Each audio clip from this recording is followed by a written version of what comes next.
Dutton's got coronavirus. Dutton's got coronavirus. Dutton's got coronavirus. Dutton's got coronavirus. Oh, I feel like maybe sometimes one shouldn't take pleasure in the suffering of evil, awful people.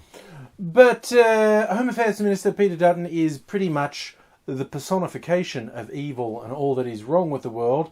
He is a senior minister in the Australian government, and yes, he has tested positive for coronavirus after returning to Australia from a trip to the US, where he palled around with a bunch of Trump cronies. It's a great picture of him with Ivanka Trump and Trump's Attorney General Barr, and I'm pretty sure they're the ones who gave it to him. I'm pretty sure everyone in the White House has coronavirus. Have you seen the ridiculous shit with Trump refusing to be tested for coronavirus, which is patently fucking ridiculous? We know for a fact, beyond any doubt, he has been in environments with people who tested positive multiple times, and he has had direct physical contact, handshakes with people who then tested positive for coronavirus. He clearly has it. The whole idea of he doesn't need to get tested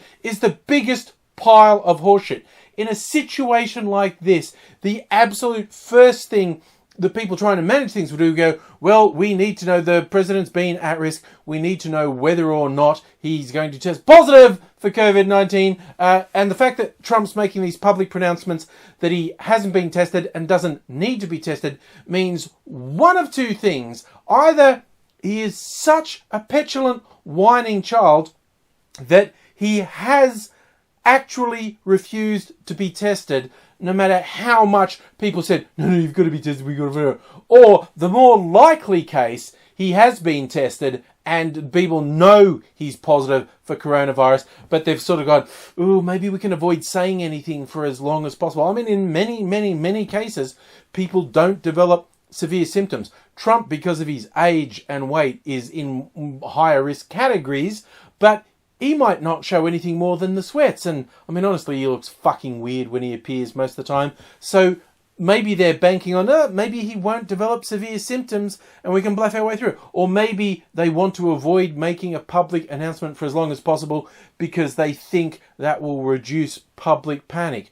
But if they were following protocols at all, the protocols that health authorities around the world, including in the US, are telling people to follow, Trump, Pence, all the White House staff, all these cabinet would be in, the voluntary fucking isolation because they've all been exposed. They've all been with people who have tested positive. It's ridiculous. And Dutton was with them, and then he came back to Australia and tested positive. They admitted it on Friday the 13th. Who says it's unlucky? Who says it's unlucky for everyone? On Friday the 13th, the worst person in Australia tested positive for coronavirus. But we've had this ridiculous fuckery, much like just the treating us like morons with saying Trump doesn't need to be tested. Here in Australia, Scotty from marketing continues to be a complete fuckwit and treating everyone like we're stupid when he's so see-through. What they've said, Dutton had a test on Friday, the day I'm putting this up, confirming that he had coronavirus. He'd come back from America earlier in the week where, so many people are contracting the virus when they're in America and coming back to Australia. And after he's back for a couple of days, he had a positive test. But fucking Morrison and his cabinet are saying, we don't have to go into isolation because we hadn't been into contact with him or before he showed symptoms on Friday. And our advice is we don't have to have a test. We don't have to be in isolation because we haven't been around him since he developed symptoms. Which is absolutely not the directive. The directive is if you have been in direct contact with someone who tests positive, you put yourself in isolation and get fucking tested. And they're just treating us like fucking morons. He's saying, oh no, I don't have to get tested. I don't have to be in isolation. Yes, you fucking do. Dutton clearly contracted coronavirus when he was in the US. He's clearly had it all week. He's clearly exposed everyone in the cabinet he's been in closed rooms with all this week. It's like, we're not well, okay, a bunch of us are stupid with the whole toilet paper thing. That continues to be a fucking embarrassment that will hopefully level out in the next week or so. But I'm personally affronted by these pieces of shit thinking they're smarter than me, and they're just not. I mean, fucking Scummo just 2 days ago was like, oh, don't be worried, I'm going to the footy on the weekend. The, again, opposite of the directives.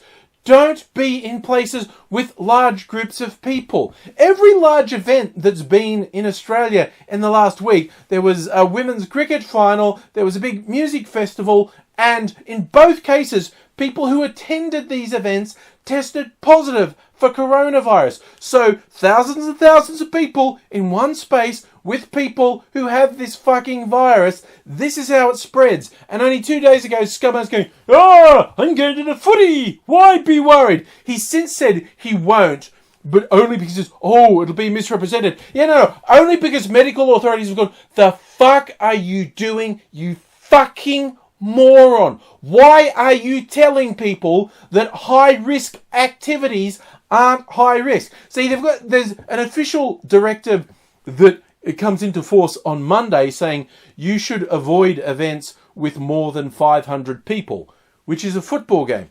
Interestingly enough, it's also a religious convention for the Hillsong Church that Scummo's a big supporter of. Calls the founder of Hillsong his guru, his spiritual advisor. And this is one of those things like, really? This really happened? Honestly? They had a big confab this week. It finishes this weekend.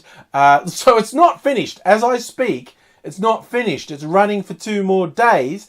And the theme of it is Kiss. These people are coming from all around the world to be in a closed space and talk about how wonderful intimate physical contact is, and they're all going to fucking contract it. Well, they're not all going to contract it, but there will definitely be people with the virus. They'll give it to other people, and those people are going to go back to where they came from. It's just, the timing of it is astonishing. And just, again, Scummo literally mouthing publicly the exact opposite of what the health advice actually is. And yes, I know all the people saying like, well, the overwhelming majority of cases, we don't know how this will ultimately play out, but it is reasonably safe to say 12 months from now, 95 to 98% of people who contracted the virus will make a complete recovery. Possibly higher. If we are really lucky, the overall fatality rate will be much lower. We know who the at-risk groups are, but it might be much lower. We honestly can't say for sure now. But the more preventative measures we take, the better, because if we can slow the spread, in 12 months, the total number of infections will probably be the same either way, if it gets out of control now or if we control it over the next 12 months. But if we control it, the health system doesn't get overwhelmed and less people will die. It's like what's happening in Italy. They got overwhelmed, so people in critical conditions can't get treated and many more people die. And by many more, like I said, people who glibly go, politically, 1% of the population. You do know the world population's like over 7.5 billion, right? 1% of that is a fuckload of people. You know, you're into the tens of millions, if not hundreds of millions of fatalities, if it's even at the lowest end of the predictions, okay? If we take all these precautions of basically cancelling everything, maybe it'll be lower. I really hope it's lower, but we don't know. And that's the other thing. Everything's cancelled, okay? Even for the last 2 weeks, like I'd been saying for a week or two, sadly, the comedy festival in Melbourne, which I was looking forward to, is obviously going to be cancelled. Like, even if it wasn't officially cancelled, It wasn't scheduled to start for 2 more weeks. People would not be going out. No one would go to the shows. But they did make the official announcement today it would be cancelled, which sucks, but it was obviously going to happen. And after this weekend, all the sports events, they won't allow crowds in. Whether or not the games go ahead, the crowds won't be allowed in. That's obvious. Any significant convention had people like, I was looking at Comic-Con or this con or that con. No, it's cancelled. Everything's cancelled. Why are you people acting surprised every time something gets cancelled? Because if you do a thing where thousands of people are in the same space, that's a massive disease vector. And yes, you can say, I'm young and healthy, I'm not going to get sick. Yeah, but you're going to be infected, and you're going to infect other people, and you're going to increase the spread in a way that runs a huge risk of overloading the medical systems, which means more people will die unnecessarily. So we don't want it to spread. Everything's going to get shut down. Soon it will be much more common. It's happening around the world. It won't necessarily end up being universal, but it'll be more common that schools are closed down, universities are closed down. People are encouraged to work from home rather than go to work. Jobs where you can't work from home, like hospitality, bars, restaurants, they're just going to shut down. Whether the government says you have to shut down because you're a disease vector, or no one goes out because no one wants to be exposed, so the places have to shut because they have no business. Those businesses are all going to shut. And while the health impacts are going to be bad, they're going to be somewhere on the spectrum from bad to very bad to catastrophic. The economic impact, beyond a doubt, is going to be nightmarish. Somewhere 25 to 50% of the world's population is going to be critically impacted by the economic thing. All the people who aren't in full-time work, which depending on where you are in the world is somewhere from a third to well over a half of the working population, doesn't have a secure job. They're in casual or non-permanent work, and they don't have benefits. They're going to lose their jobs. The economic impact is going to be fucking devastating. And again, maybe not as devastating as dying. And I will throw this thing out. The people who are going, 1%, 0.1%. Cynical fucking wankers who go on about, don't eat the old people, don't eat the people. Okay? When you or someone you care about is sick, you are really going to understand that 1% is not 0%.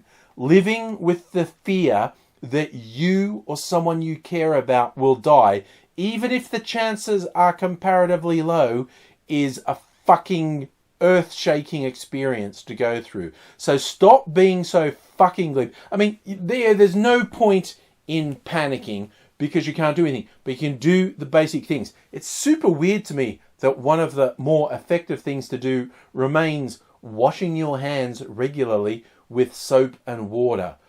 It's weird that that's one of the strongest health things. And the other one is don't fucking go out. It changes day to day, in case you haven't noticed. It's going to get stricter and stricter. This is not necessarily going to be everywhere, but it's going to be more common that the directive is, hey, don't go to work unless it's vital. Don't use public transport unless you can't avoid it. Don't leave your house unless it's an emergency. So yeah, introverts are going, I've been training for this my whole life. Stay inside, don't interact with people. This is what I've been waiting for. So yeah, play to your strength. I've even been thinking apparently if I attempt to pronounce it, it will be an abomination. But I did see an article that said in Japan they've coined a new word for people socializing through webcams, group socializing, and the phrase that they've come up with translates with drinking at home, essentially. So I'm thinking, particularly if I end up having to self-isolate either because I'm sick or I could be sick, or someone in my family is sick or could be sick. I think I'm going to do that, the socialize online. I do live streams usually at least twice a week, but I might do it even every day, at least for an hour or so, and get other people to come on webcams and socialize so we can pretend we're not completely isolated. Because in a situation like this, which is all but unprecedented, it's like we haven't had a pandemic with this impact since the Spanish flu of 1918, so over 100 years. But also with the impact it's having on stock markets, it's like the Spanish flu and the 1929 stock market crash are happening at the same time, while many major governments around the world are led by the worst, most incompetent people imaginable. It's got all the makings of a disaster. I hope it's not. Every now and then when I feel really gloomy, I just go, this is one of those times where I really want to be wrong. When I see super smug people going, what are you worried about? It's just the flu. It's like they want to be right, and they're probably not. Okay. When I think about the number of people that are going to suffer health-wise and the economic suffering, I go, I really want to be wrong. I don't think I am. I don't think the evidence supports me being wrong, but I really hope I am. But we are still in the early stages. And don't say anything stupid like, so far, why are you worried about the deaths from this? So far, only... No! We are at the, first 1% of a global catastrophe, okay? What's happened so far is borderline meaningless. When the severity of what we're facing goes up almost exponentially day to day. When someone starts quoting something, why are you worried? Look, I've got these figures, and they're from 3 days ago, and the rates of infection and death are already significantly high. It's basically what's happened so far is borderline meaningless. What happens in the next 12 months is what's important. We can do what we can, try not to panic, do the basics, wash our hands, limit interactions, accept the fact that things we care about are going to be cancelled, accept the fact that it basically sucks, and try to sleep at night knowing so many of our governments are led by the worst fucking people in the world who seem utterly lacking in competence to handle something this horrifying. Okay? I don't know why I said that. That's a terrible, true thing to say. But, yeah. Let's try to be lighthearted. Let's try to support one another. Let's try not to be dicks about it, because this is only just starting, and we're going to have to weather 6 to 12 months of really fucking nasty times. So this is going to take a big effort. So, hey, let's try and be there for each other.